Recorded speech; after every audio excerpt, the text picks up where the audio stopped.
গণভোট হওয়ার ক্ষেত্রে দীর্ঘদিন অনৈক্য ছিল, কিন্তু এখন আমরা সবাই একমত হয়েছি যে গণভোটের মাধ্যমেই যে জুলাই চার্টার যেটা হয়েছে সেটাকে অ্যাকসেপ্টেড করা হবে এবং গণভোটটি কখন হবে এই নিয়েই কিছুটা দ্বিমত আছে।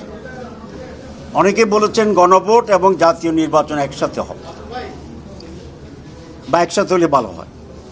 আমরা বলেছি না, গণভোট একটি আলাদা বিষয়, জাতীয় নির্বাচন একটি আলাদা বিষয় এবং দুটি অত্যন্ত গুরুত্বপূর্ণ বিষয় হতে পারে। দুটা ইলেকশন একসাথে হলে এটা হতে পারে একটা ইলেকশনকে অ্যাভয়েড করা যায়, এটা একটা ভালো দিক আছে, কিন্তু মন্দ দিক আছে অনেক বেশি।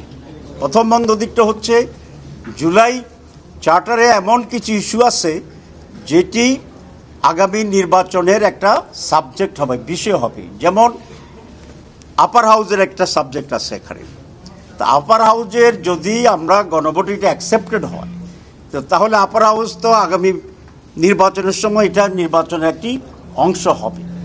যদি আপনি একই দিন করেন তো তাহলে আপার হাউস কি হবে কি হবে না, টিকবে কি টিকবে না, দরকার আছে কি নাই, জনগণ গ্রহণ করবে কি করবে না, এটা তো আনডিসাইডেড রয়ে গেল ওই দিন পর্যন্ত। সেটা একটা অনিশ্চিত বিষয়ের উপরে আপনি গিয়ে সেখানে একই দিন যদি হয় এটাকে আপনি আনসার্টেনিটির ভিতরে ফেলে দিবেন। This is one.